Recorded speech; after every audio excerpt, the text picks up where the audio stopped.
तो अभी नहीं जाएगा। नहीं, देख, इस काले धागे में तेरी मौत छुपी है। ज्वाला मुझे अपने पास बुला लो। जब तक मुझे वीरेंद्र सिंह नहीं मिलेगा तब तक तेरी आजादी मेरे पास गिरवी रहेगी। ये मेरा और मेरी ज्वाला के प्यार का मंदिर है और मैं किसी भी मनुष्य की परछाई भी इस मंदिर पर पड़ने नहीं दूंगा। तू ही सबका पालने वाला, तू ही सबका वाली, ये दुनिया है बाग बगीचा, तू ही इसका माली, तेरी तमन्ना। कौन गा रहा है जिसकी आवाज को इतना सुकून दे रही है? अल्लाह अल्लाह बोल, कौन गा रहा है मौला बोल, जिसकी आवाज अल्लाह अल्लाह बोल, इस जंगल में सुगंध बिखेर रही है? तेरी तमन्ना हो ये कौन हो सकता है जिसकी आवाज मुझे अपनी ओर खींच रही है?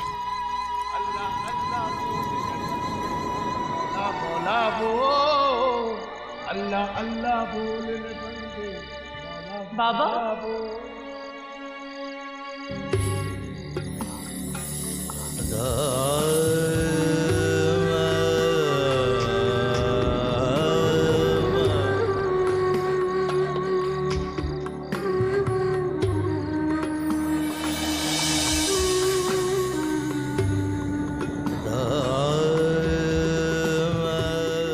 इस तपते रेगिस्तान में आपका गीत सुनकर ऐसा लगा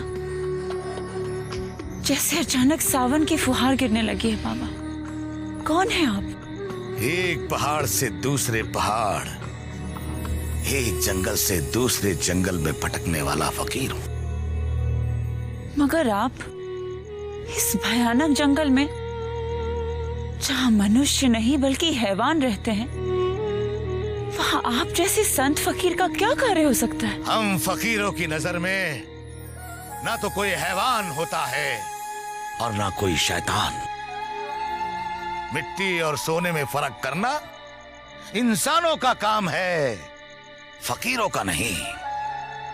लेकिन तुम कौन हो बच्चा, जो इतनी रात गए इस जंगल में भटक रही हो? मैं चुनारगढ़ के महाराज के साथ हूँ बाबा। यहाँ किसी कार्य से उनके साथ आई थी, मगर मुसीबतों में फंस गई हो। क्या तुम यही तो नहीं कहना चाहती थी?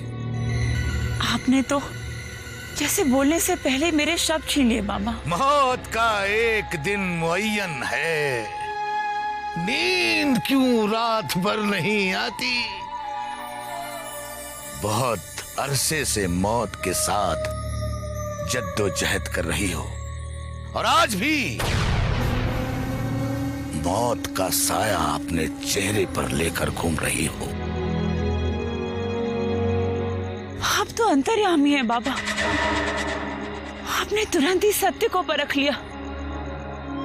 मैं उस भंवर में फंस गई हूँ जो कभी भी मुझे मौत की झील में डुबो सकता है। अगर तुमसे कोई गलती हो गई है तो उस मालिक से सच्चे दिल से माफी मांग लो, क्योंकि वो गफूर रहीम है, माफ करने वाला है। वो तुम्हें माफ कर देगा। अब मेरी दुविधा आप ही दूर कर सकते हैं बाबा। समीप ही मेरा डेरा है, आप चल के विश्राम कीजिए। मैं आपसे कुछ कहना चाहती हूँ। अभी अल्लाह के एक नेक बंदे ने है बुलाया, फिर मिलेंगे अगर खुदा लाया। आज किसी मासूम की मालिक बात न जाए खाली, तू ही सबका पालने वाला, तू ही सबका वाली, तेरी तमन्ना होगी पूरी बंदे जरा मुँह को। अल्लाह अल्लाह बोल रे बंदे, मौला मौला बोल, अल्लाह अल्लाह बोल रे बंदे, मौला मौला बोल। तू ही सबका पालने वाला, तू ही सबका वाली, बाबा मलंग की सूफियाना गीत की आवाज। लगता बाबा को हमारा संदेश मिलते ही मैनपुरी के जंगल में आ गए चलू। किस्मत बुलंद है सरदार, जो हमारी प्रार्थना सुनते ही बाबा मलंग ऊंचे पर्वत से सीधे जंगल में आ गए हैं। देखना, बाबा मलंग के आशीर्वाद और उनके बताए उपाय के जरिए हम उस इच्छाधारी नाग की आत्मा का खात्मा अवश्य करेंगे,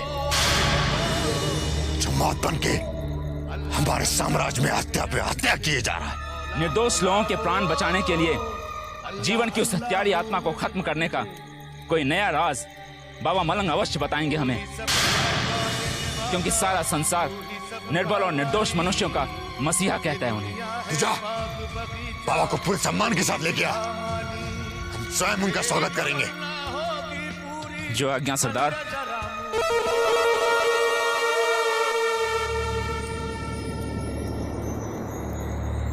तू ही सबका पालने वाला, तू ही सबका वाली, ये दुनिया है बाग बगीचा, तू ही इसका माली। तेरी तमन्ना होगी पूरी, बंद जरा मुझको।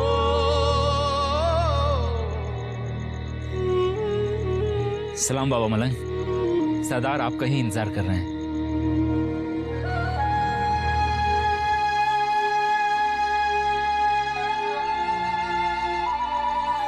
बाबा आ गए।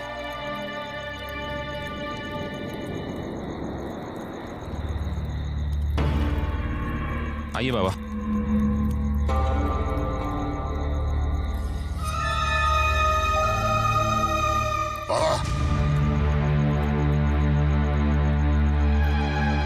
एक डाकू का बुलावा कबूल करके आपने जो हम पर एहसान किया है, हम उसे सदा याद रखेंगे बाबा मलंग। तो डाकू कहाँ है मंगल? तू तो हमारी तरह फकीर है, न तेरा कोई ठिकाना न मेरा कोई ठिकाना। फर्क सिर्फ इतना है कि मैं दुनिया की खुशी के लिए जंगल जंगल भटकता हूं और तू अपनी खुशी के लिए लोगों को लूटने की खातिर जंगल जंगल भटकता है। बता, आज तूने कैसे याद किया फकीर को? जीवन की याद दिलाने के लिए हमने याद किया है आपको बाबा, जिसकी आत्मा ने इस जंगल में दहशत फैला रखी है। हत्या पे हत्या करके उसने इस जंगल में लाशों के ढेर लगा दिए। बरसों पहले तूने उसका कत्ल करके उसकी रूह को भटकने पर मजबूर किया, लेकिन आज पता चला कि जीवन नाम की रूह उसी जगह दहशत फैलाएगी जिस जगह उसका कत्ल हुआ था। नागमणि को पाने के लिए जीवन की हत्या करना हमारी मजबूरी थी, मगर अब बेकसूर लोगों की ये हत्या का सिलसिला रोकने के लिए जीवन की हत्यारी आत्मा को मारना हमारी मजबूरी बन गई है। और ये तेरी मजबूरी तेरे मरते दम तक तेरे साथ रहेगी, क्योंकि उस जहरीले नाग की रूह को खत्म करने के लिए तुझे उस तिलिस्मी खंजर की जरूरत पड़ेगी, जिस तक पहुंच पाना मुश्किल ही नहीं नामुमकिन है। हम तो ये समझ रहे थे कि उस आत्मा को खत्म करने के लिए आप कोई नया मार्ग बताएंगे हमें, क्योंकि उस खंजर के बारे में हमें किसी और ने भी बताया था, लेकिन बहुत ढूंढने के बाद भी मैनपुरी की गुफा में हमें वो नहीं मिला, और मिलेगा भी नहीं, क्योंकि वो खंजर मैनपुरी की गुफाओं में नहीं, बल्कि समंदर के उस पार सुंदरबन की तिलिस्मी गुफा में है। समंदर के पार सुंदरबन की गुफाओं में? हाँ, उन्हीं गुफाओं में, जिन गुफाओं में बहुत सी खूनी तवारीखें छुपी हैं, जिसे बहुत कम लोग जानते हैं, लेकिन उस कुदरत ने जीवन की रूह की मौत का फरमान उस खंजर पर लिख दिया था। फिर तो जीवन की हत्या कुदरत ने सरदार के हाथों में लिखी होगी बाबा मलंग। यदि जीवन की हत्या सरदार नहीं करते तो वह हत्यारी आत्मा दोबारा जन्म नहीं लेती जिसकी मौत उस तिलस्मी खंजर पे लिखी हुई है। कुदरत के खेल निराले।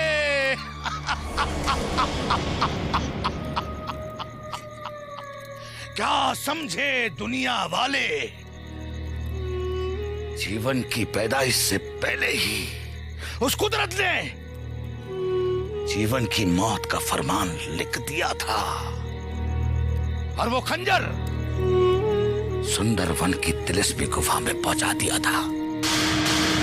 और जो जीवन की रूह यहां दहशत फैला रही है, ये तो वो कुदरत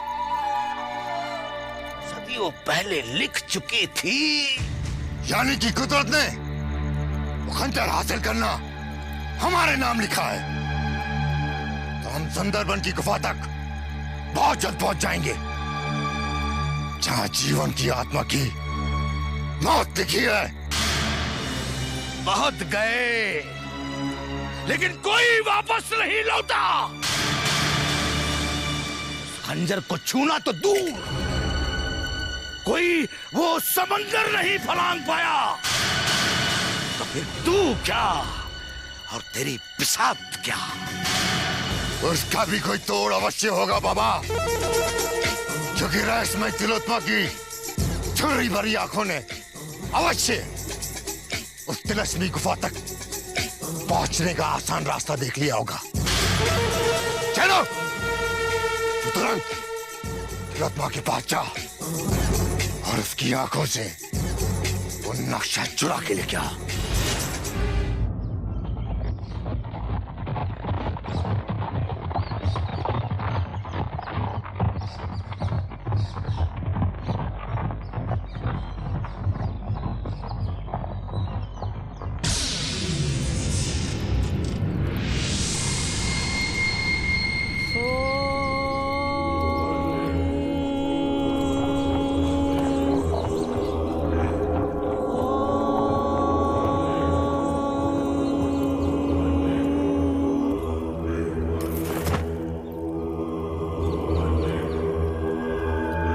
प्रणाम तिलोत्तमा माई।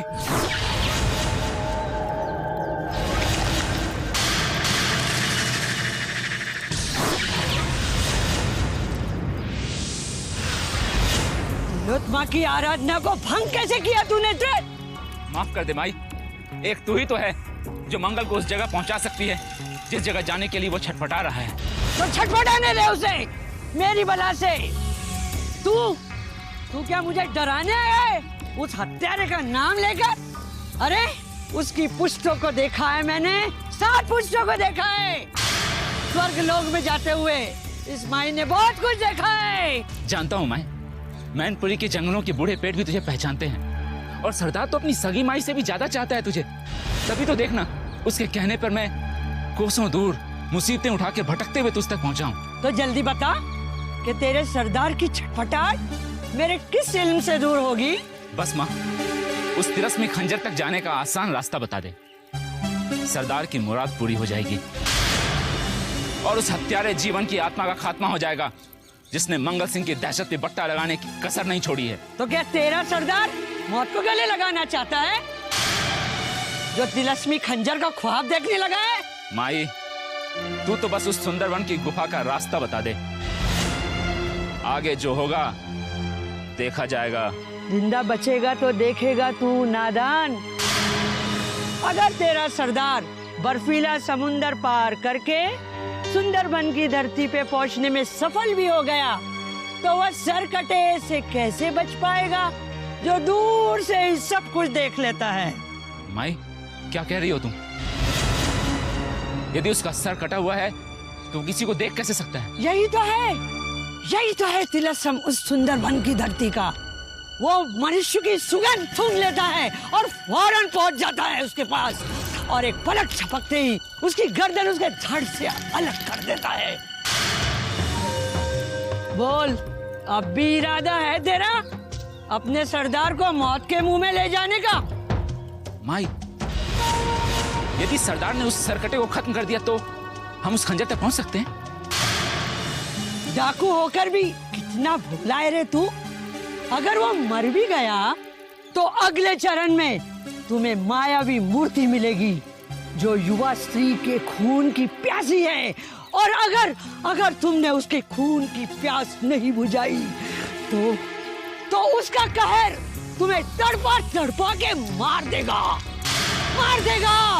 माई, यदि उस मायावी मूर्ति की प्यास बुझा दी गई, उसके बाद और कितने चरण पार करने पड़ेंगे? जब 2 चरण पार कर लेगा तो आगे का मार्ग अपने आप खुल जाएगा।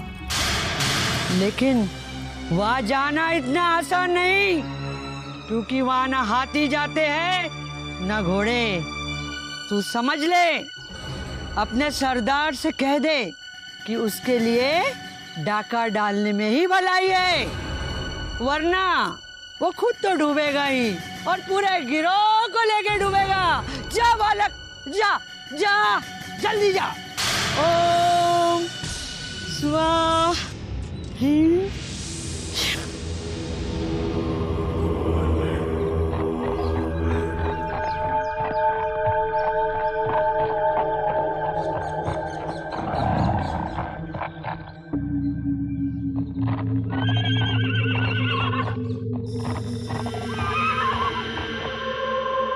क्या हुआ चेतक? आगे बढ़ो चेतक। चेतक,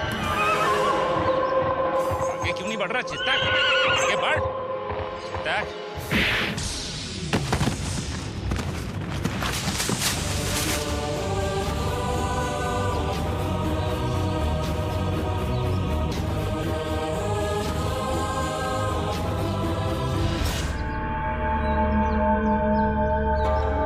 किसकी समाधि है ये, जिसके नजदीक आते ही मेरा घोड़ा भी दब गया?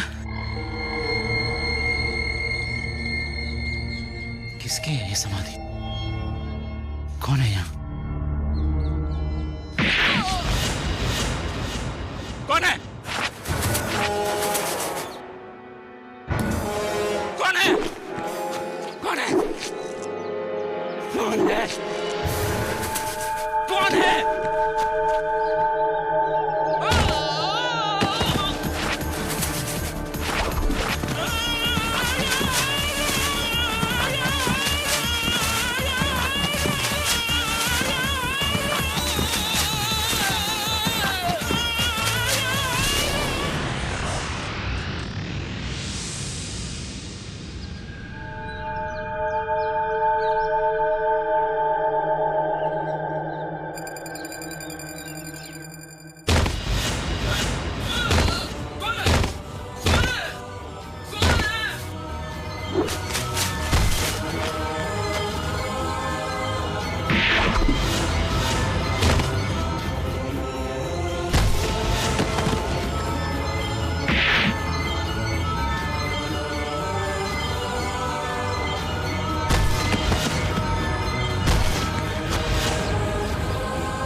कहाँ रह गया रे चेनू?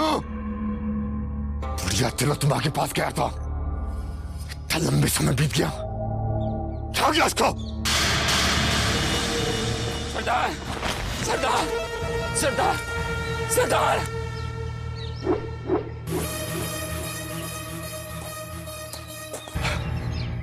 क्या हुआ चेनू को? इसकी इतनी बुरी हालत किसने की? उसका घोड़ा किधर है? सरदार, सरदार, सरदार, सरदार, सरदार। क्या हुआ रे चेनू? किसने तेरी ये हालत की? गजब हो गया सरदार, गजब हो गया। मैनपुरी का ये जंगल सरदार बहुत खौफनाक हो गया है। एक समाधि के पास किसी अदृश्य शक्ति ने मेरा वो बुरा हाल किया, मैं घोड़े तक भी नहीं पहुंच सका।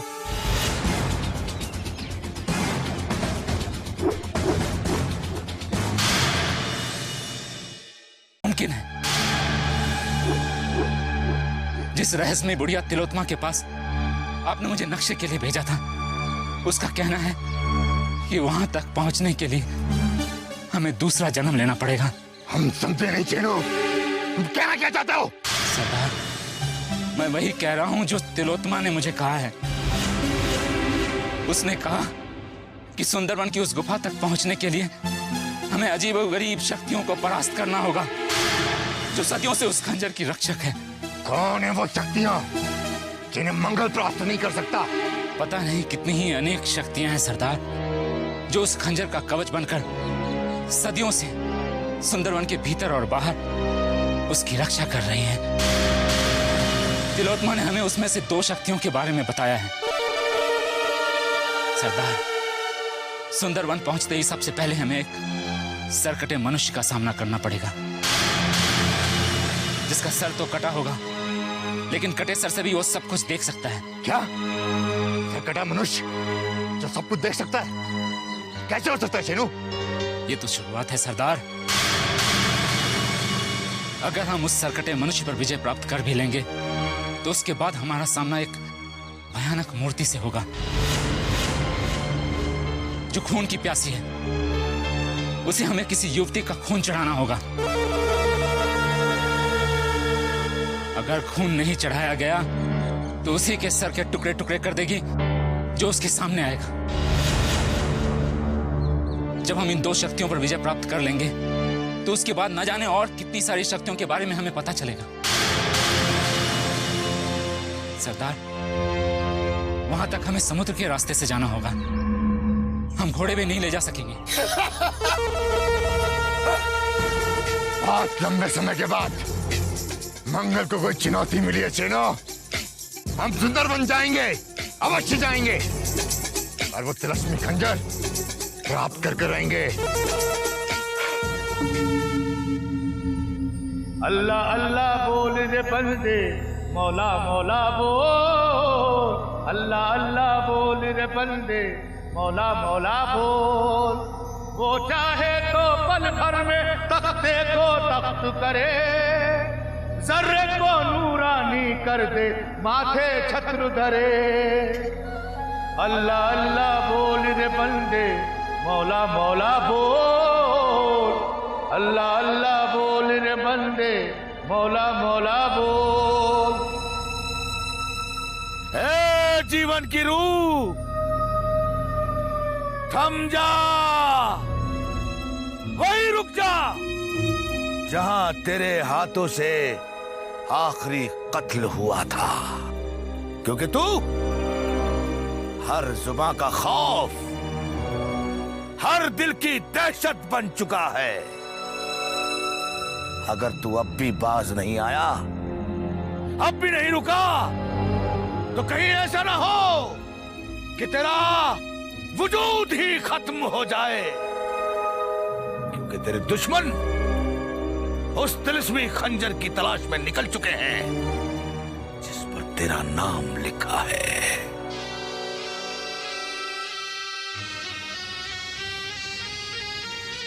कौन है वो जो बीन बजा बजा कर अपनी मौत को अपनी तरफ बुला रहा है?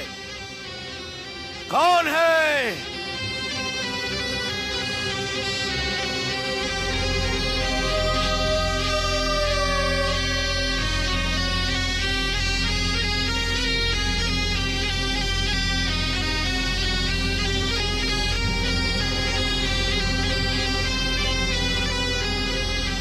ये बीन बजा बजा कर अपनी मौत को क्यों बुला रहे हो नादानो?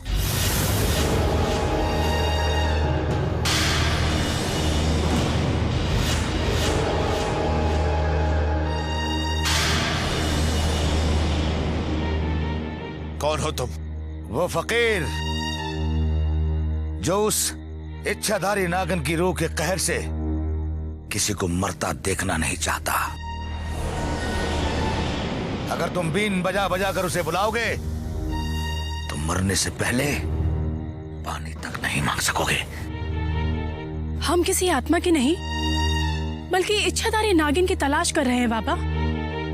ज्वाला अब जिंदा नहीं, वो सदियों पहले मर चुकी है। अब एक जहरीली रूह बन चुकी है। जो अपने दुश्मनों से बदला लेने के लिए इन जंगलों में इधर उधर भटक रही है।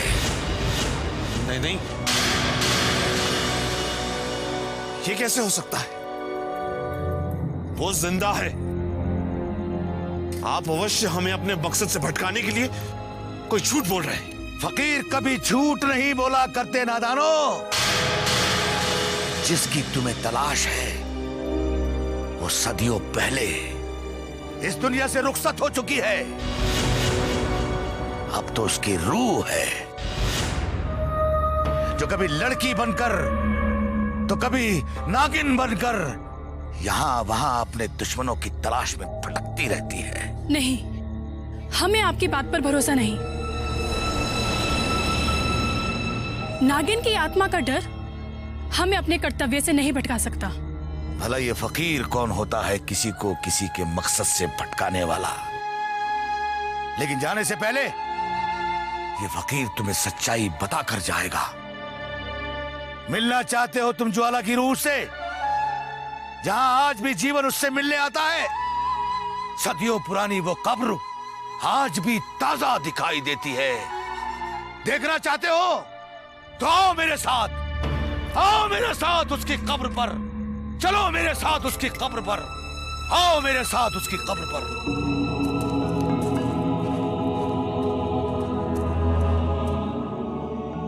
ये रही ज्वाला की कब्र जहां वो दफन है। इसका मतलब तांत्रिक भैरवनाथ ने हमसे सत्य छुपाया है। उसने कभी नहीं बताया कि ज्वाला मर चुकी है। क्या सोच रहे हो नादानो? क्या अब भी तुम्हारे दिलों में उस नागन के जिंदा रहने का कोई शक बाकी रह गया है?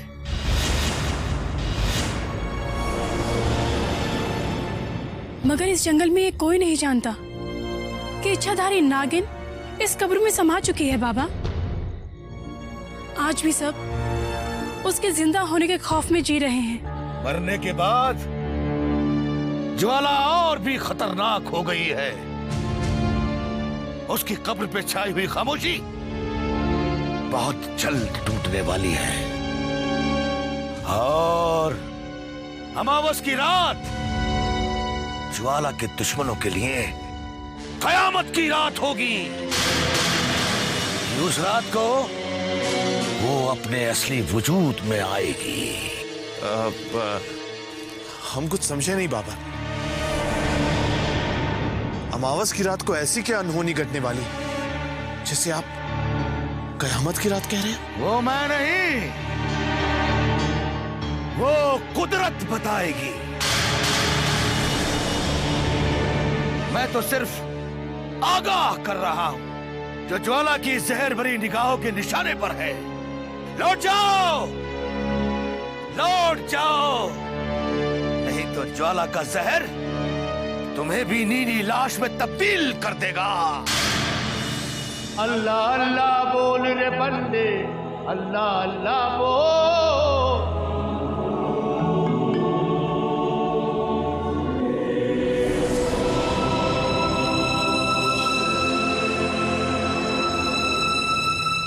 तू ही सबका पालने वाला, तू ही सबका वाली।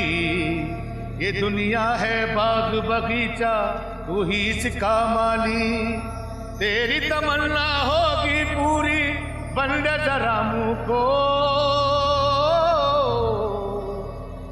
अल्लाह अल्लाह बोल रे बंदे, मौला मौला बोल। अल्लाह अल्लाह बाबा, बोल रे बंदे, मौला वो यहीं कहीं आसपास ही है। पर मालिक इंसाफ करेगा सच और झूठ को तो। अल्लाह अल्लाह बोल रे बंदे, मौला मौला बोल। अल्लाह अल्लाह बोल रे बंदे, मौला मौला बोल। मुझे आपके सहारे की बहुत आवश्यकता है बाबा। जो खुद किसी और के सहारे पे जीता हो वो भला किसी और को सहारा कैसे दे सकता है नादान? मगर मुझे आपके गीत में साक्षात भगवान नजर आता है बाबा। जिसकी आवाज मन को इतना सुकून देती है, उस फकीर की आत्मा में कितनी शांति होगी। तो फिर उतार फेंक इस लालच के लिबास को और पहन ले फकीरों का चोला। मगर तू ऐसा कर नहीं सकती। ये दौलत और शोहरत के नशे ने तुझे ही नहीं बल्कि तेरी रूह को भी अपने शिकंजे में कस लिया है। मैं सबसे छुटकारा पाना चाहती हूँ बाबा।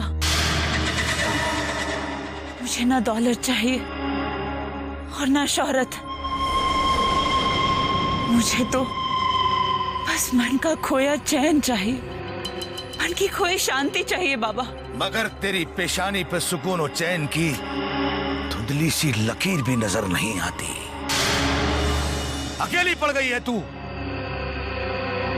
जब भी तू अकेली होती है तो तेरी ये डरी डरी आंखें खून के आंसू रोती हैं। लालच ने तुझे सबसे जुदा कर दिया है। तेरे पास मौत के सिवाय कोई नहीं मंडरा सकता, कोई नहीं मंडरा सकता। तो कब मिलेगा मुझे इस मंडराती मौत से छुटकारा?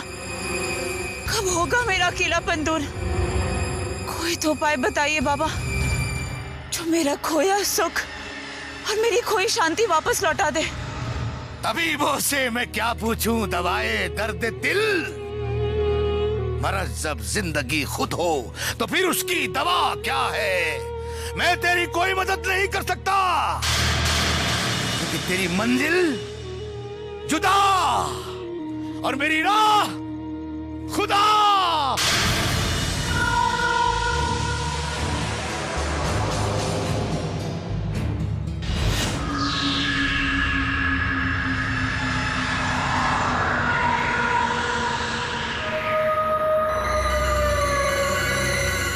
वीरेंद्र सिंह अपने खेमे से बाहर, कहीं फिर से जीवन का प्रकोप तो नहीं हो गया उन पर?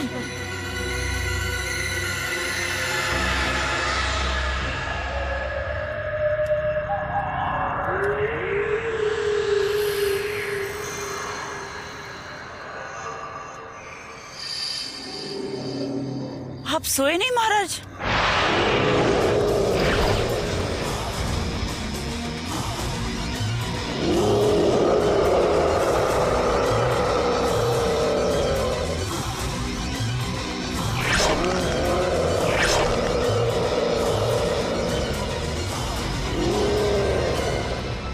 तुझे सहारे की आवश्यकता है ना? हाँ, मुझे आपके सहारे की बहुत आवश्यकता है महाराज। मेरी नहीं,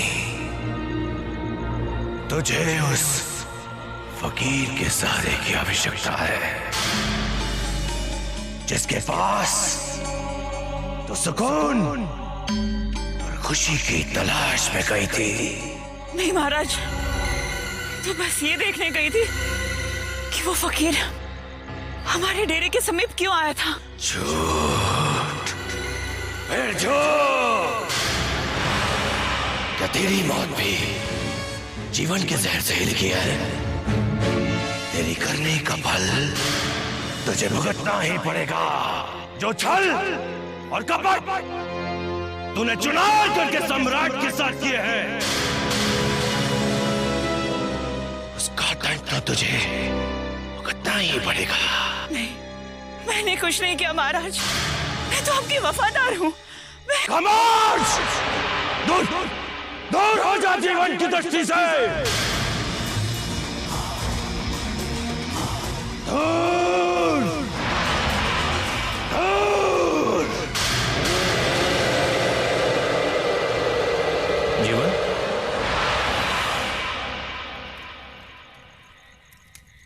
तुम यहाँ?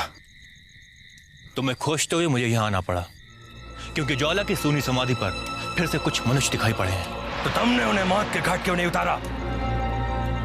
यही तो नहीं कर सकता मैं जीवन, क्योंकि उन मनुष्यों के साथ एक फकीर भी था और किसी संत फकीर को मारना किसी आत्मा के वश में कहाँ है जीवन? तुम्हारे वश में नहीं है, परंतु मेरे वश में अवश्य है, अवश्य।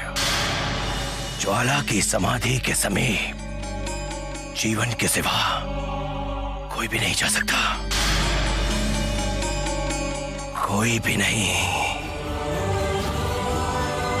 चलो राम, अब मुझे तुरंत अपनी ज्वाला से मिलना है। हाँ चलो। कांचन सन्निभाम हिमगिरि प्रक्षय चतुर्भुज गजैर हस्तोत्क्षिप्त।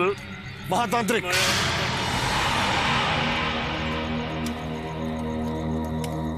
हमारी साधना में विघ्न डालकर घोर अपराध किया है तुम दोनों ने।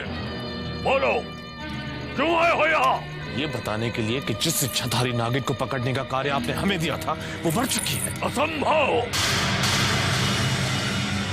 जिसकी मृत्यु भैरवनाथ के हाथों लिखी है, उसे कोई दूसरा किस प्रकार मार सकता है? मगर उस नागिन की वर्षों पहले हत्या हो चुकी है महातांत्रिक, जिसे आप जीवित समझ रहे हैं। वो एक भ्रम है। मूर्खो! ये भ्रम किस प्रकार हो सकता है? अनेकों बार देखा है उसे हमने, कभी युवती के रूप में तो कभी नागिन के रूप में। यह हमारी दृष्टि का भ्रम किस प्रकार हो सकता है? जो सबको दिखाई देती है वो ज्वाला नहीं बल्कि ज्वाला की एक आत्मा है महातांत्रिक, जिसका प्रमाण भी हमें मिल चुका है। हम अभी एक बहुत ही पहुंचे हुए फकीर के साथ वो समाधि देखकर लौटे हैं जिसमें ज्वाला दफ्तर है। हम तुरंत उस स्थान पर जाना चाहते हैं जहां तुमने कोई समाधि देखी है। बताओ, किस दिशा में है वो समाधि? हमारे इस मठ से कुछ ही दूर पूरब की दिशा में उसकी समाधि है महातांत्रिक, मगर वहाँ जाना मौत के मुंह में जाने के समान होगा। मत भूलो कि भैरवनाथ का ही दूसरा नाम मृत्यु है। धरती के यमराज है हम। चलो।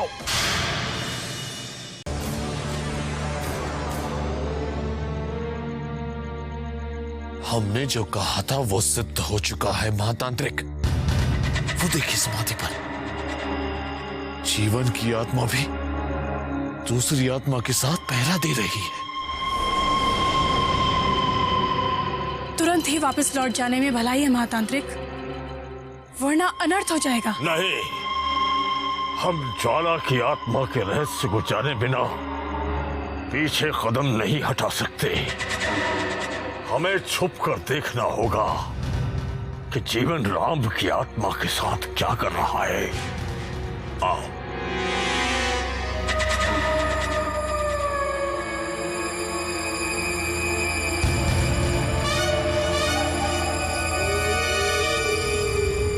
तुमने तो कहा था कि ज्वाला के इस समाधि के समीप तुमने मनुष्य देखे थे, परंतु मुझे तो यहां कोई नहीं दिखाई दे रहा राम। मुझे लगता है जीवन के वो युवक और युवती कहीं जा चुके हैं, क्योंकि मैंने उन दोनों को उस फकीर के साथ इसी समाधि के समीप देखा था। राम, उस युवक और युवती को हमें तुरंत ढूंढकर समाप्त करना होगा, नहीं तो कहीं ऐसा ना हो कि वो मेरी ज्वाला की समाधि का रहस्य किसी और के सामने खोल दे। तुम चिंता मत करो जीवन, मैं उन दोनों को इस जंगल में कहीं ना कहीं अवश्य ढूंढ निकालूंगा। और मुझे लग रहा है कि उन दोनों का अंत समय समीप आ चुका है, क्योंकि वो लोग ज्वाला को अपने वश में करने का सपना देख रहे हैं।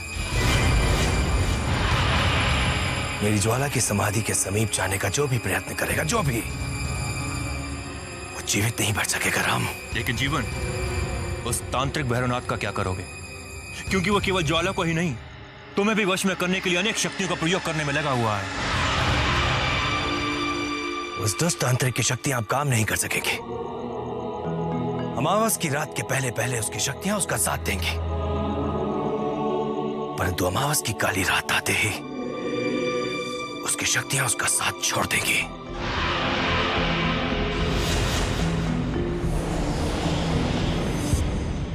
परंतु जीवन, अमावस की रात में ऐसा क्या घटने वाला है जो उस तांत्रिक की शक्तियों का पतन कर देगा?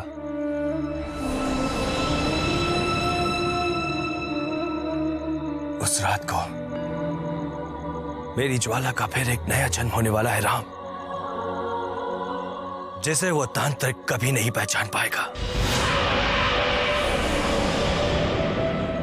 और ज्वाला नए रूप में आते ही अपने जहर से उस दुष्ट तांत्रिक भैरवनाथ को मौत के घाट उतार देगी, जिसने मुझे अपने मठ पर अपनी शक्तियों से बुलाने का दुस्साहस किया था।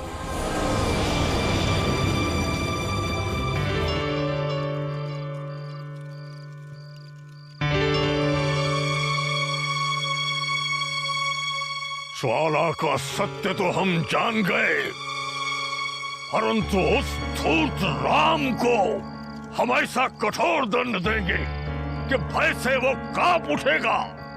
हमारा दास होकर हमें मरवाना चाहता है। देखते हैं मृत्यु उसकी होती है या महातांत्रिक भैरवनाथ की, या अम्बा मधुकैच भप्रवथनी, या माहिषोन्मूलनी,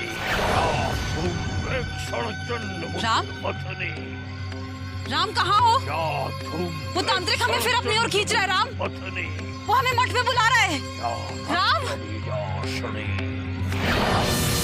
कांता कंचन सन्निभां हिमगिरि वृक्षश्चतुर्भिर्गजैर्हस्तोत्थित सा चंडी नवकोटि मूर्ति सहिता मां पात विश्वेश्वरी।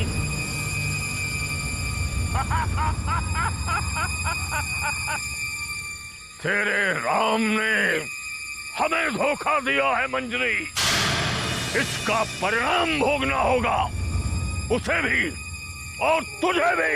जिस राम के नाम पर सारी दुनिया भरोसा करती है, वो क्या किसी को धोखा देंगे? धोखा तो तूने दिया है सबको, जिसका दंड भी तुझे ही भुगतना होगा। दुष्टा, बंद कर अपना ये प्रलाप। तुम और राम दोनों हमारे दास हैं, हमारे हाथ की कठपुतलियां हो तुम दोनों। फिर भी तुम हमारा नाश चाहते हो। अब हम तुझे और राम को एक दूसरे से अलग कर देंगे, ताकि तुम उस तरह तड़प सको जैसे पानी के बिना मछली तड़पती है। नहीं नहीं तांत्रिक, मुझे मेरे राम से अलग मत करो, मुझे मेरे पति से अलग मत करो। मैं वैसे ही अपने बच्चे से बिछड़ चुकी हूँ। अब राम ही मेरा एक भरोसा है, वो ही एक सहारा रह गए हैं। इस विशाल ब्रह्मांड में मुझे अकेले भटकने के लिए विवश मत कर पापी, ऐसा मत कर। अब सारे ब्रह्मांड में तू अकेली ही भटकेगी मंजरी, ये हमारा शाप है तुझे। जा, राम की आत्मा से दूर हो जा।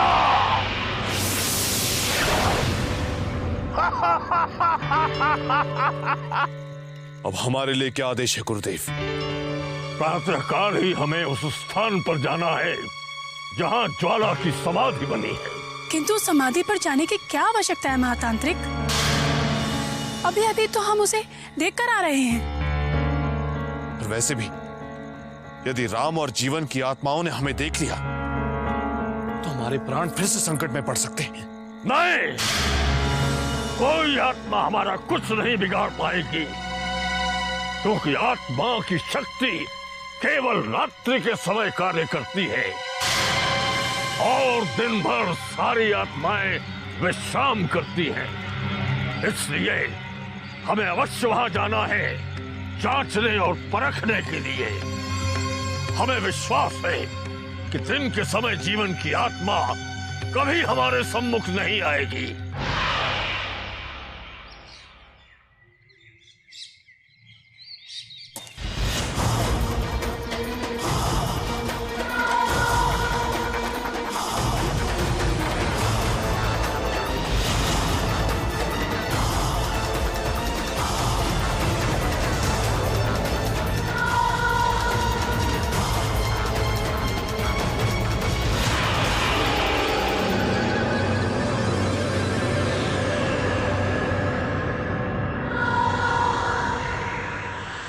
काजल, हमें किसने और कब जंगल के बीच ले जाकर के छोड़ दिया था? जंगल से वापस डेरे पर आते समय हम यही सोच सोच के परेशान हो रहे थे। तो ये कोई नई कहानी नहीं है महाराज। आप हमेशा रात होते ही जंगलों में निकल जाते हैं और सुबह होते ही सब कुछ भूल जाते हैं। आपके इस अजीब व्यवहार ने हम सबका जीना मुश्किल कर रखा है। ये तुम क्या कह रही हो काजल? वही जो सत्य है। हमारा यहाँ आने का मकसद भी पूरा हो चुका है, फिर भी हम यहाँ क्यों इन जंगलों में भटक रहे हैं? ये ऐसा ही चलता रहा तो हम कभी भी महल वापस नहीं लौट पाएंगे। धैर्य रखो काजल, हम अति शीघ्र ये जंगल छोड़ के चले जाएंगे। मगर मुझे ये असंभव सा लग रहा है महाराज, क्योंकि आपके मुंह को खून लग चुका है। आपने ही चुन्नी लाल की हत्या की, आपने ही करनैल सिंह को बेरहमी से मारा, आपने ही भूपेंद्र सिंह की जान ली, आपने ही रतन सिंह को बेदर्दी से मौत के घाट उतार दिया। हत्यारे हैं आप। नहीं, ये सब झूठ है और तुम हम पर झूठा आरोप लगा रही हो काजल। चुनारगढ़ के महाराज पर भला झूठा आरोप लगाने का साहस किसका हो सकता है महाराज? आप तो कई बार मेरी हत्या का भी प्रयास कर चुके हैं महाराज, मगर भाग्य ने आज तक मुझे आपके जहर से बचा कर रखा है। ये क्या कह रही हो तुम काजल? भला हमारे भीतर जहर कैसे हो सकता है? जहरीले नाग हैं आप। पता नहीं कब डस कर आप मेरी भी हत्या कर दें। पता नहीं मैं कहां किस भंवर में फंस गई। पता नहीं अब मेरा क्या होगा।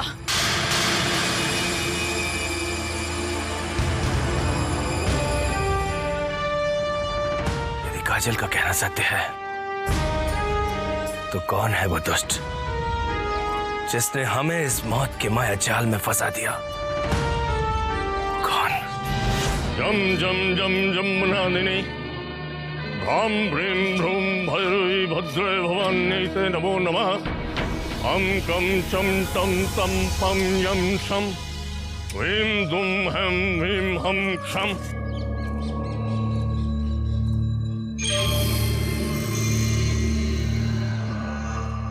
नमस्ते शुंभहंतै च निशुंभासुरघातिनि जागृतं हि महादेवी जपं सिद्धं कुरुष्व मे। ये तो वही सपेरा और सपेरन है जो हमें और क्रूर सिंह को तब मिले थे जब हम जंगलों में नागिन की तलाश कर रहे थे।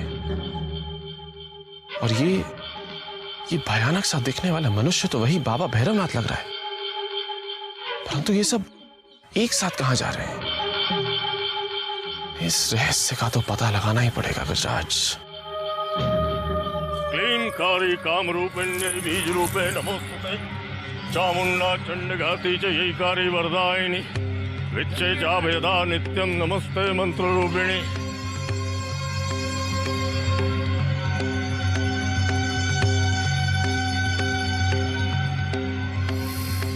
दीप्तं कुरु कुरु स्वाहा।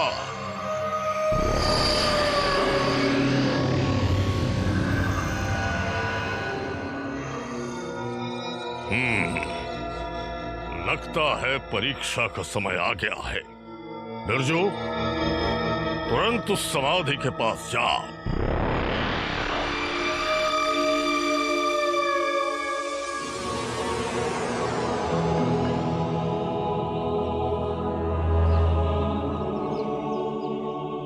हम देखना चाहते हैं कि दिन के समय वहां कुछ हलचल होती है या नहीं।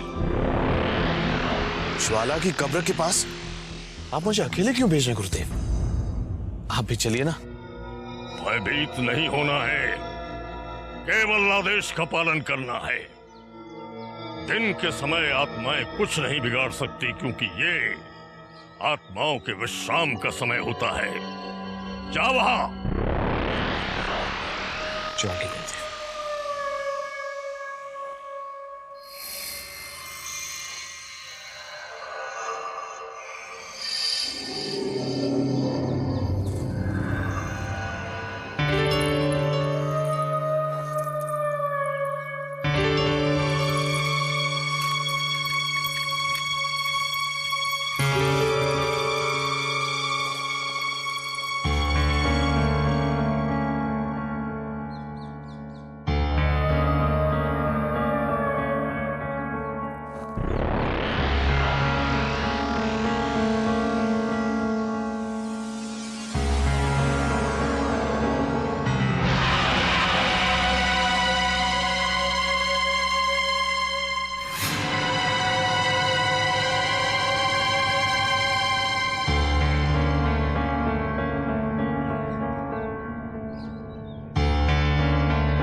सपेरे का भी वही हाल होने वाला है जो हमारा हुआ था।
नमस्ते रुद्ररूपिण्यै नमस्ते मधुमर्दिनी या माहिषोलमौलिनी या धूम्रेक्षणचण्डमुण्डमथनी या रक्तबीजासनी शक्ति शुम्भनिशुम्भदैत्यदलनी या सिद्धलक्ष्मी परा सा चण्डी नवकोटिमूर्ति सहिता मां पातु विश्वेश्वरी या अम्बा मधुकैटभभ्रमथनी मां पातु विश्वेश्वरी।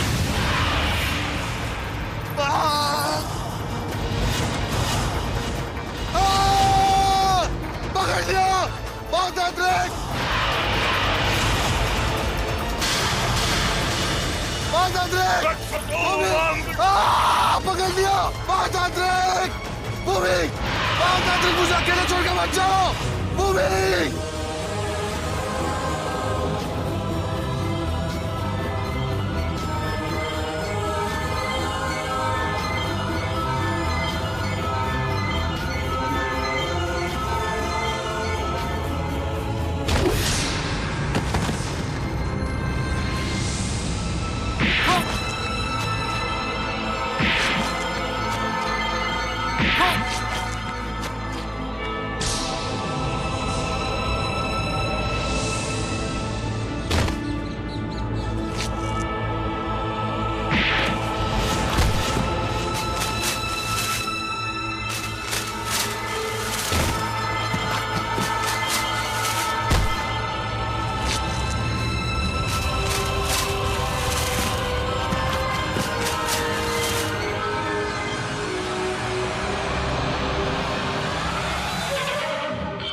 बुरी आत्मा आकर मेरा फिर से वही हाल न करते जो उसने किया था। निकलना चाहिए गजराज।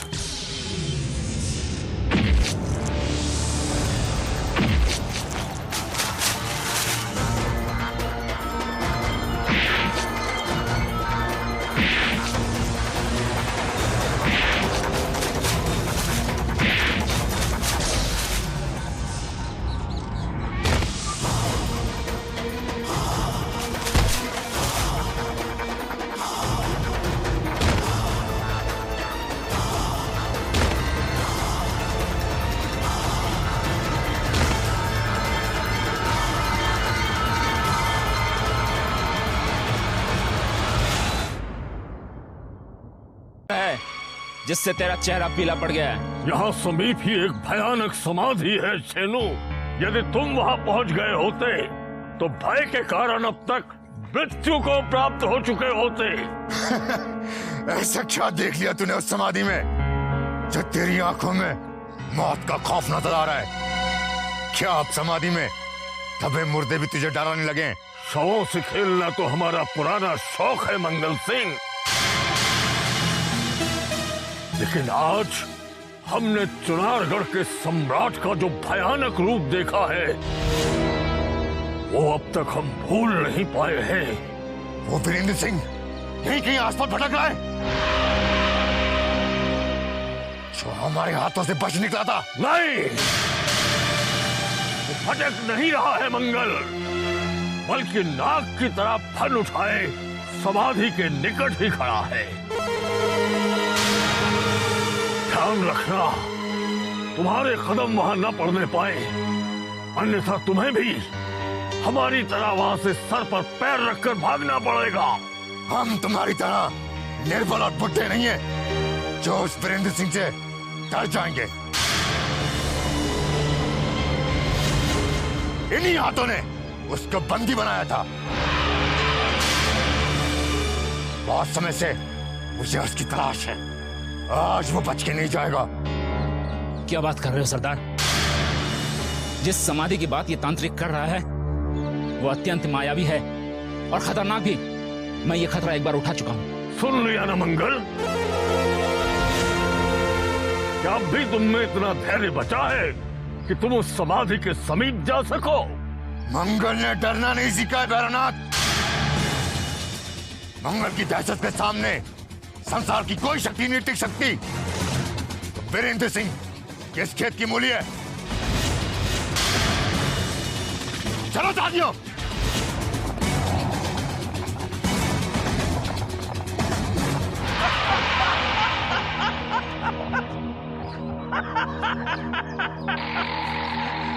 अपनी पीड़ा भूल जाओ बिरजू, मंगल सिंह का हश्र तुमसे भी बुरा होने वाला है।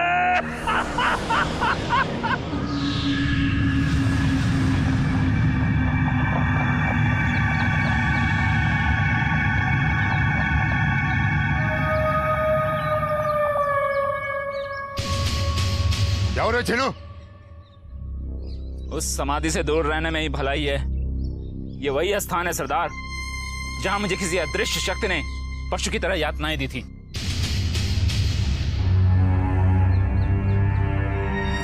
उस सोनी समाधि के समीप कोई नजर नहीं आ रहा है छेनू।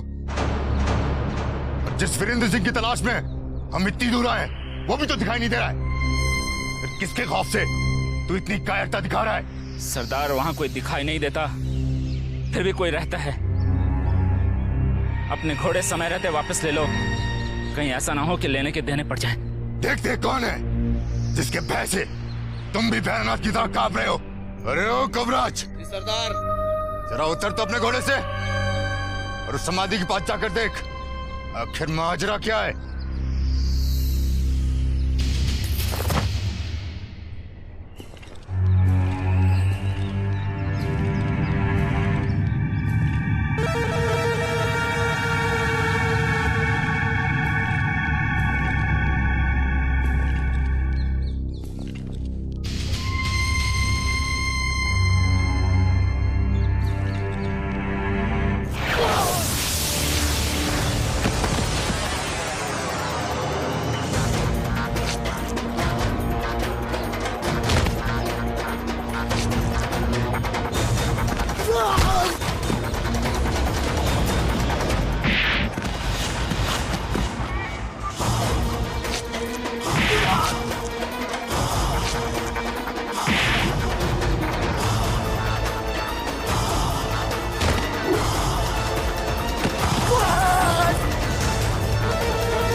मैंने कहा था ना सरदार, देखो हमारा बहादुर कोबराज किस तरह पिट रहा है।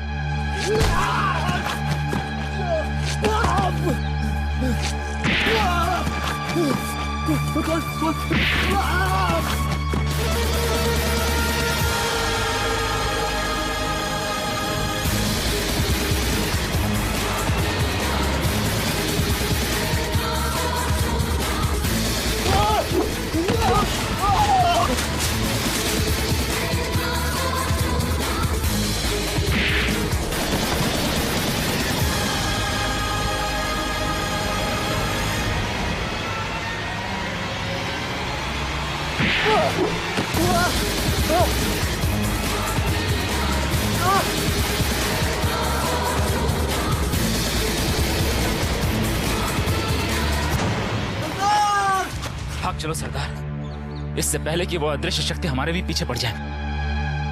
नहीं सेना, हम अपने साथी को इस तरह छोड़ के नहीं जा सकते। ले कोबराज।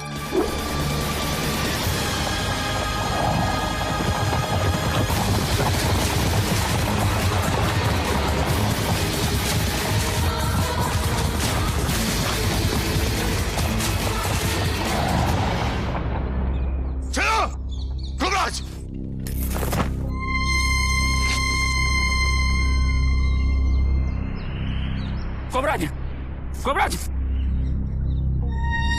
नहीं कोबराज, तुम हमें छोड़ के नहीं जा सकते।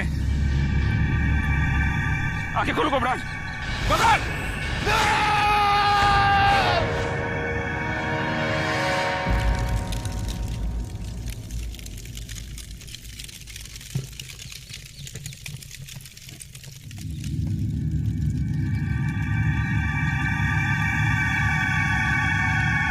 जिस अदृश्य शक्ति ने तुझे इस आग के हवाले किया है, वो आकाश में हो या पाताल में, मैं उसे खोज लूंगा और ऐसी दर्दनाक मौत दूंगा कि मैनपुरी का ये जंगल उसकी चीखों से थरथरा उठेगा।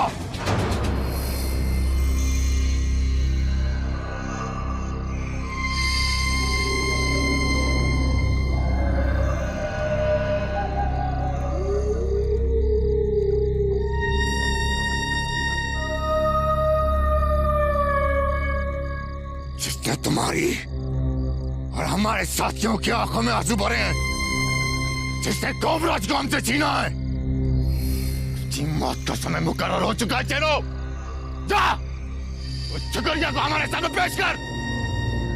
हत्यारे वीरेंद्र सिंह का पता जानती है, मगर बताती नहीं।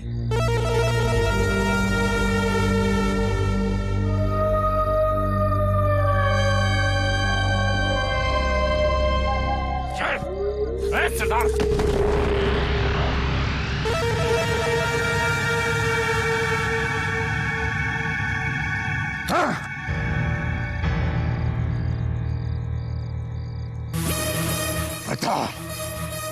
पता कहाँ मिलेगा वीरेंद्र सिंह? वीरेंद्र सिंह नहीं मंगल, महाराज वीरेंद्र सिंह का हो।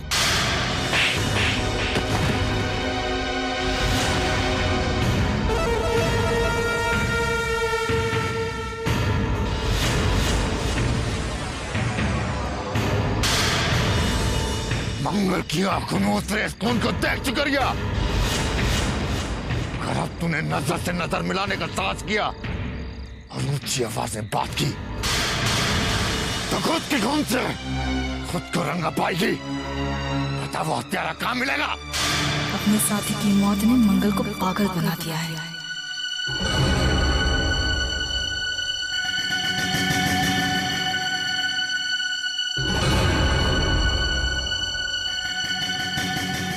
क्या हुआ? तेरी जुबान पे ताला क्यों लग गया? अभी भी तो खामोश है। पता वो हत्यारा वीरेंद्र सिंह कहाँ मिलेगा, जिसकी मौत मंगल की तलवार से लिखी है? मैं नहीं जानती। 1000 बार पूछोगे तब भी ये कहूंगी कि मैं नहीं जानती। तू बताएगी, तू जरूर बताएगी। जिस वीरेंद्र सिंह ने मेरी शादी की जान ली है, उसकी मौत तो मेरे हाथों लिखी है। और तेरा रक्त भी चढ़ेगा, उस मूर्ति पे चढ़ेगा, जो मूर्ति मुझे उस तिरस्वी खंजर तक पहुंचाएगी। समझे? चलो, बांधे से चलो। जब रक्त चढ़ाने का समय आएगा, तब ये हमारे काम आएगी। जीते जी तो तू हमारे किसी काम ना आ सकी, लेकिन मरकर जरूर आएगी। चल। मौत का साया तेरे समीप आ रहा है वीरेंद्र सिंह। तू जहाँ कहीं भी होगा, मंगल वहां पहुंच के तेरा जीवन समाप्त कर देगा। काजल, काजल,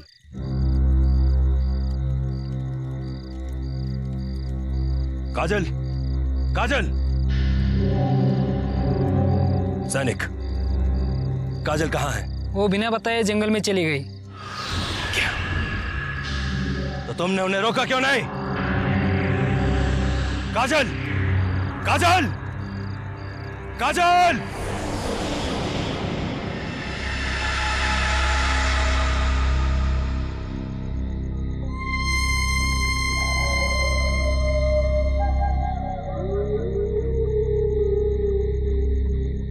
इस जंगल में पल पल घुट घुट कर मरने से अच्छा है एक ही बार में आत्महत्या करके प्राण त्याग दूं।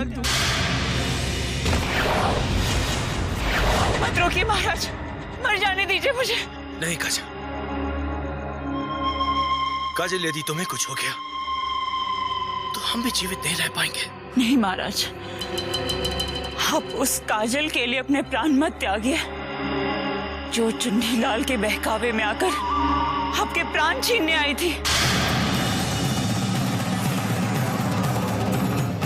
क्या? हाँ महाराज, ये सत्य है। अपने भाई की मौत का बदला लेने के लिए चुन्नीलाल मुझे यहाँ मोहरा बनाकर लाया था।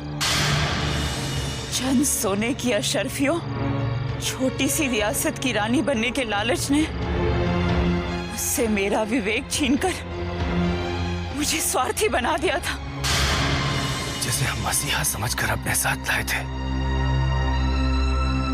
वो मौत का साया बनकर हमारे सिर पर मंडराएगी। तुम्हारा अपनापन, तुम्हारा प्यार, क्या सब एक दिखावा था? हाँ, वो सब ढोंग था। आपको तबाह करने की गहरी चाल थी, मगर ईश्वर ने चुन्नीलाल की वो चाल सफल नहीं होने दी और उसी को मौत का तोहफा मिल गया जो आपको मौत के घाट उतारना चाहता था। अब मुझे भी अपने किए का दंड भुगतना है महाराज। अपने पाप का प्रायश्चित करने के लिए मैं भी मौत को गले लगाना चाहती हूँ महाराज। अब मैं आपसे और इस दुनिया से बहुत दूर चले जाना चाहती हूँ महाराज।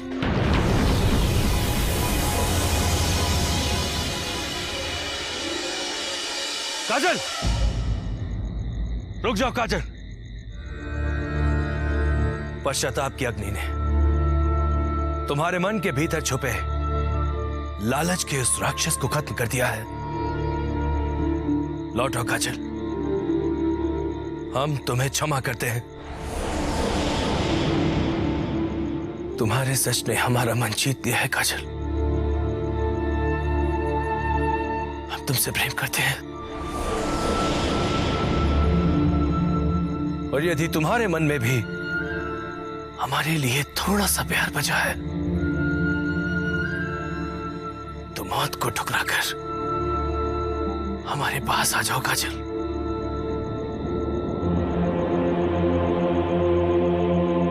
हमारे गले लग जाओ।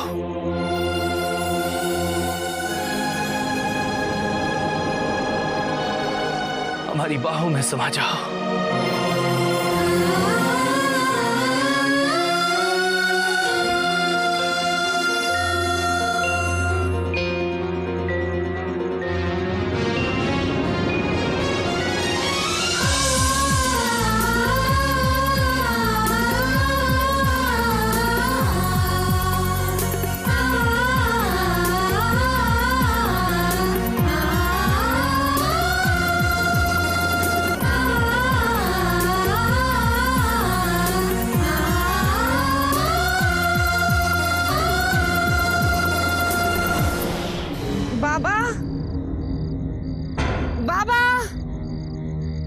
चले गए बाबा? बाबा, बाबा चले गए।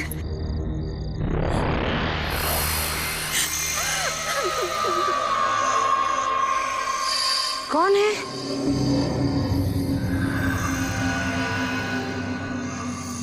ला ला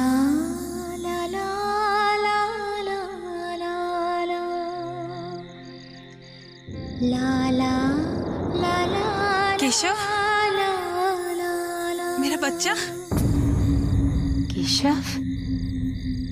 कौन है जो मुन्ने को केशव केशव करके बुला रहा? और ये मुन्ना किसे देखकर इतना खुश हो रहा है? कौन है यहाँ?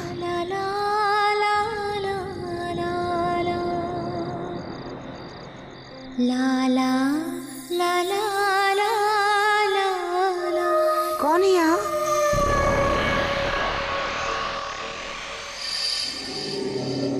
बच्चा केशव।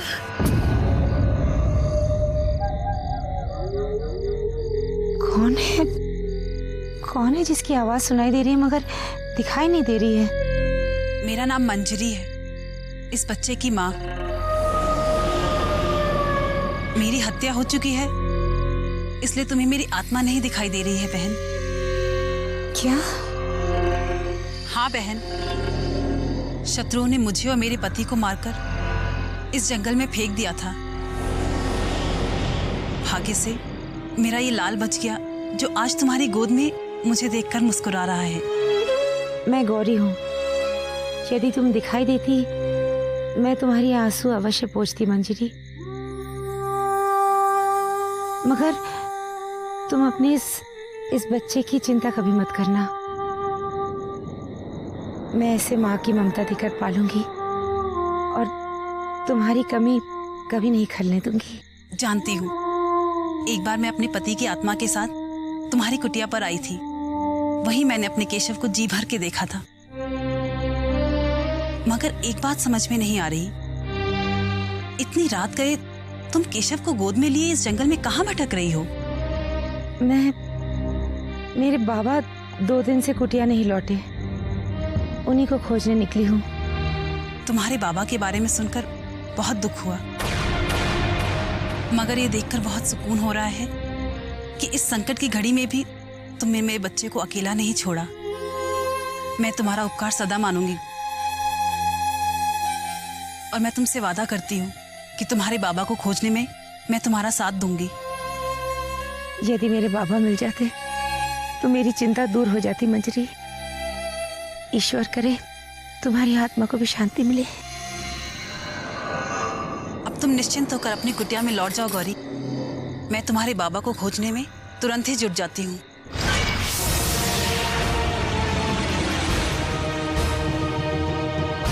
अब मुझे तुरंत लौट जाना चाहिए, कहीं मंजरी की इस आखिरी निशानी को किसी बुरी आत्मा की नजर न लग जाए।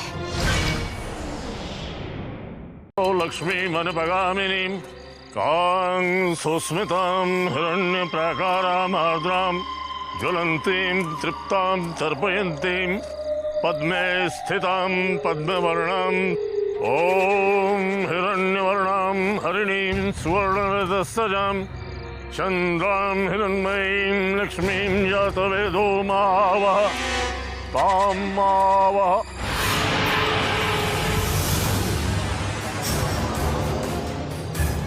कौन है वो? न मनुष्य दिखाई देता है और न दैत्य। हेलो,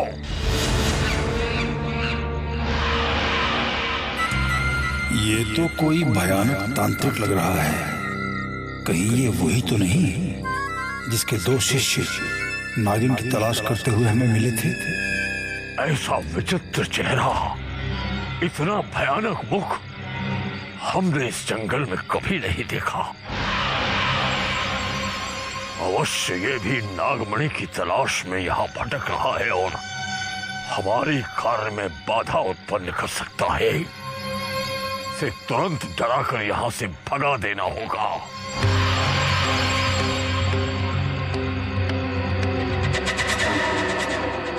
कौन हो तुम? हम भी तुमसे यही प्रश्न पूछना चाहते हैं। वैसे दिखने में तो तुम कोई तांत्रिक लग रहे हो, परंतु रात्रि के इस प्रहर में इस जंगल में क्या कर रहे हो? हम तो मानवता के कल्याण के लिए कुछ शुभ कार्य करते हैं यहाँ, परंतु तुम किसकी तलाश में घूम रहे हो? हम अपने उस साथी की तलाश में न जाने कब से भटक रहे हैं, जो अचानक हमसे बिछुड़ गया। तुम्हारी तलाश अब उस शमशान में जाकर समाप्त होगी, जहाँ न जाने कितने मनुष्य राख के ढेर में बदल चुके हैं। ये क्या कह रहे हो तुम? वही जो कड़वा सत्य है। बुरी आत्माओं के प्रभाव से यहाँ न जाने कितने मनुष्य पहले शव में और बाद में राख में परिवर्तित हो चुके हैं। अवश्य ही तुम्हारे मित्र के साथ भी यही हुआ है। तुम्हारा भी वही हश्र न हो, इसलिए कहते हैं कि लौट जाओ वहीं जहां से आए हो तुम यहाँ, क्योंकि तुम्हारे मुख पर मौत का साया हमें स्पष्ट दिखाई दे रहा है। ये धूर्त तांत्रिक मौत का भय दिखाकर हमें जंगल से भगाना चाहता है, परंतु ये मूर्ख ये नहीं जानता कि हम जहाँ जाते हैं वहाँ से मौत भी 9 2 11 हो जाती है। क्या सोच रहे हो भोले मनुष्य? शीघ्र लौट जाओ यहाँ से,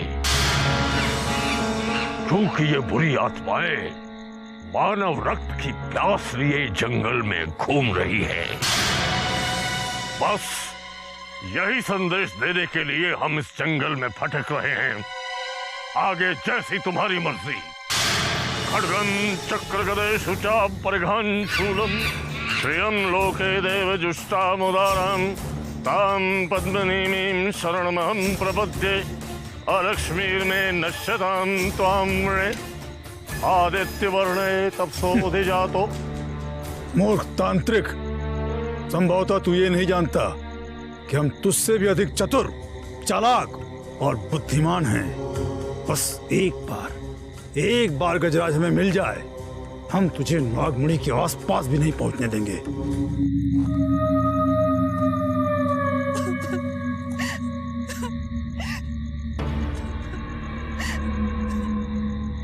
ये तो किसी युवती की रोने की आवाज है।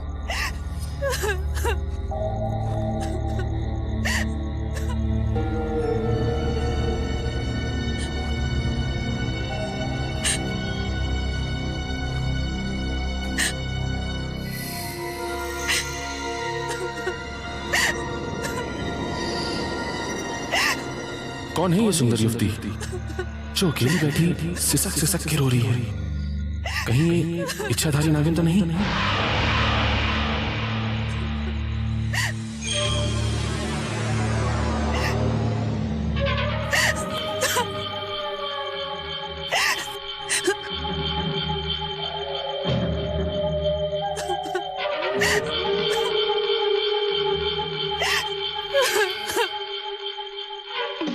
कौन हो तुम युवती?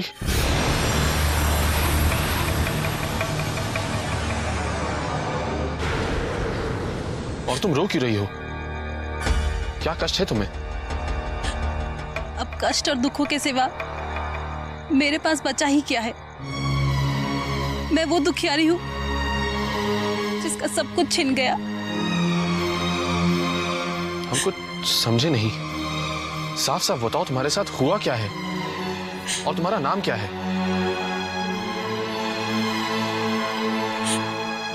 मेरा नाम मीरा है। इस मायावी जंगल ने एक एक करके मेरे सब अपने मुझसे छीन लिए। मेरा आखिरी सहारा मेरे बूढ़े बाबा थे, मगर कुछ दिनों से वो भी नजर नहीं आ रहे। मैं एकदम अकेली पड़ गई हूँ। मेरी सहायता के लिए कोई भी नहीं है। आज भाग्य के दरवाजे खुल गए गजराज। कभी सोचा भी नहीं था कि इस वीरानी में कोई सुंदर युवती अकेली मिल जाएगी। लगता है तुम अभी भी हमें अजनबी ही समझ रही हो मीरा, परंतु हमने तुम्हें अपना मान लिया। घबराओ मत मीरा, हम तुम्हारे साथ हैं। हमारे होते हुए तुम स्वयं को कभी अकेला मत समझना। अब अपने ये आंसू पोंछ लो और हमारे समीप आ जाओ। चलो हम ही तुम्हारे आंसू पोंछ देते हैं।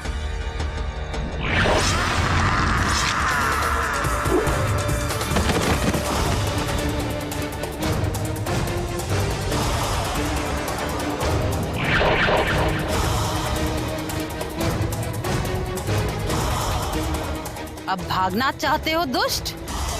अब मेरी सहायता नहीं करोगे?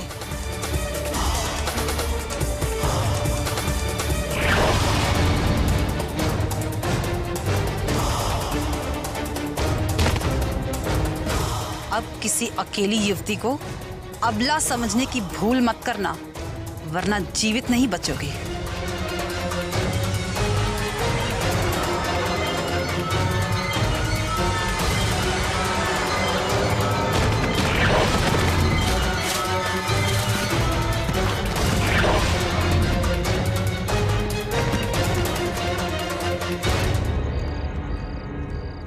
सरदार, उस बुढ़े मुख्ती सागर का मुंह खुलवाना मुश्किल हो गया है। मैंने सारी तरकीबें आजमा ली, लेकिन वो बुढ़ा कुछ भी उगलने को तैयार नहीं। उसे ले गया। देखते हैं मंगल के खौफ के सामने कब तक खामोश रहेगा।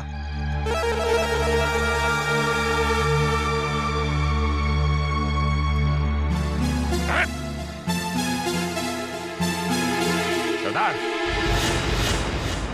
क्या बुढ़ापे में तेरी मती मारी गई है? अभी भी तो सत्य को छुपा रहा है। मुक्ति सागर ने अपने लाभ के लिए अपने जीवन में कभी झूठ नहीं बोला। उस दिन जंगल में तू जो गड्ढा खोद रहा था, अवश्य उसमें कोई गहरा राज छुपा है जो तुम मुझे बताना नहीं चाहता है। बता बुड्ढे, नहीं तो इसका दर्द तेरी विधवा बेटी को भुगतना पड़ेगा। तेरी आंखों के सामने मैं उसको इतनी यातनाएं दूंगा कि तू बर्दाश्त नहीं कर पाएगा। तेरी ये इच्छा मेरे जीते जी पूरी नहीं होगी। और एक बात फिर सुन ले, इस बार कान खोल कर सुन ले कि वो खड्डा जो हम खोद रहे थे वो हमारी ही समाधि के लिए था, हमारी समाधि के लिए था। हरिओम, हरिओम। लातों के भूत बातों से नहीं मानते।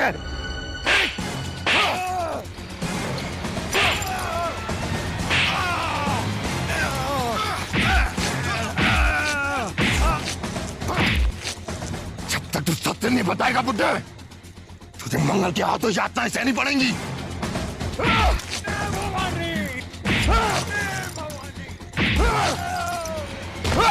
छोड़ दो उसे सरदार, मर जाएगा वो। मर जाने दो उसे। खूबराज की मौत ने मुझे पागल कर दिया है। सरदार, नहीं सरदार, तुझे मां भवानी की कसम, इसे मत मारो, वरना लोग यही कहेंगे कि मंगल सिंह ने एक निर्बल बुढ़े की हत्या कर दी। जा इसको मेरी आंखों के सामने से दूर। मेरी आंखों के सामने रहा तो मैं इसकी हत्या कर दूंगा।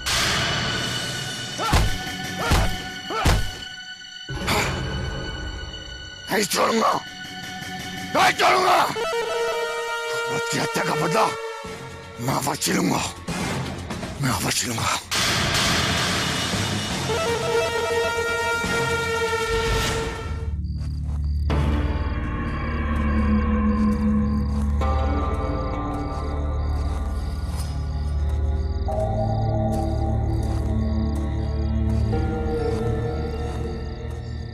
गौरी के बाबा घायल अवस्था में डाकुओं के साथ?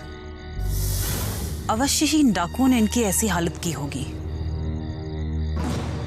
किसी को नहीं छोड़ूंगी, ऐसा सबक सिखाऊंगी कि आज के बाद किसी बूढ़े व्यक्ति पर हाथ उठाने की हिम्मत भी नहीं करेंगे।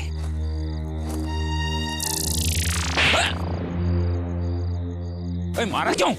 मैंने नहीं मारा। बोल, मैं क्यों मारा? हाँ? मैंने नहीं मारा।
है उस समाधि से निकलकर वो दुष्ट आत्मा यहां भी चली आई।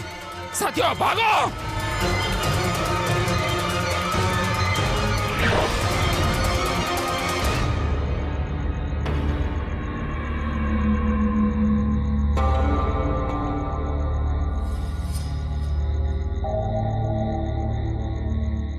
घबराइए मत बाबा, अब वो राक्षस आपके सामने कभी नहीं आएंगे। एक अनजाने की सहायता करके तुमने बेटी बहादुरी का सबूत दिया है। तुम्हें पहले कभी देखा नहीं। तुम हो कौन? मेरा नाम मंजरी है बाबा।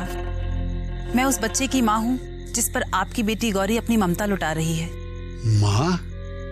हाँ बाबा, मगर मेरी मृत्यु हो चुकी है।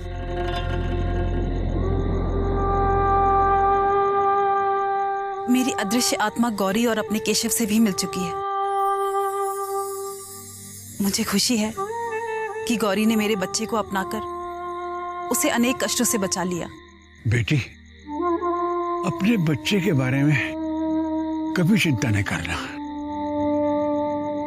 गौरी उस पर किसी प्रकार का कोई कष्ट नहीं आने देगी और हम तुम्हारी आत्मा की मुक्ति के लिए भी पूरी चेष्टा करेंगे। हम तुम्हारी आत्मा को बहुत देर तक भटकने नहीं देंगे। मुक्ति सागर तुम्हारी आत्मा की मुक्ति के लिए भी प्रार्थना करेगा। बाबा, मेरे साथ साथ मेरे पति राम की आत्मा की मुक्ति के लिए भी थोड़ी प्रार्थना कर देना। मगर अब चलिए, गौरी आपकी प्रतीक्षा में व्याकुल हो रही होगी। मगर बाबा, मैं गौरी को नहीं दिखाई दूंगी। मैं नहीं चाहती मेरे आंखों के आंसू देखकर उसका मन और भी दुखी हो जाए। जैसी तुम्हारी इच्छा बेटी। भगवान तुम्हारी आंखें खुशियों से भर देगा और उन चंडालों की आंखों में रक्त बहेगा, रक्त जो इस मैनपुरी के जंगल में पाप पे पाप कर रहे हैं, हत्याओं पे हत्या कर रहे हैं। गौरी बेटा, गौरी, गौरी बेटा। बाबा, बाबा, आप कहाँ चले गए थे बाबा? अरे बच्चे, अरे ये आपको क्या हुआ? आपकी ये हालत किसने की बाबा? डाकू मंगल ने ये पाप किया है गौरी।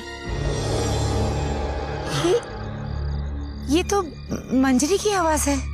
मैंने जो तुम्हें वचन दिया था उसे निभाया है गौरी। जंगल में भटकते भटकते मैंने बाबा को डाकुओं के चंगुल में फंसा हुआ पाया,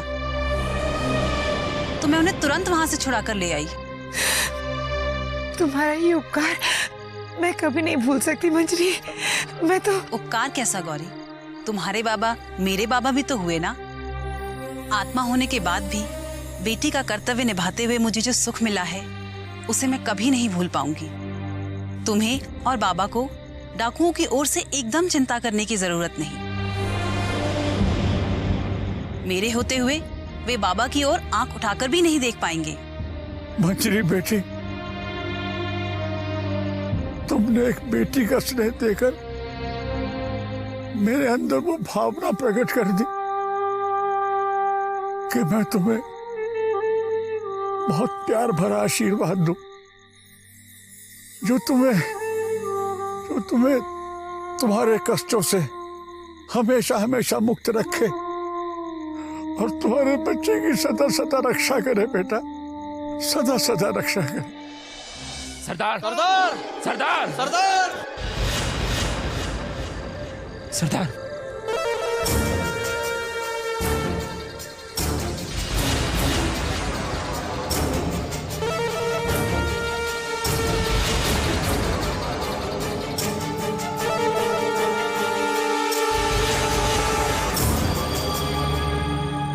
तुम्हारी हालत किसने की है?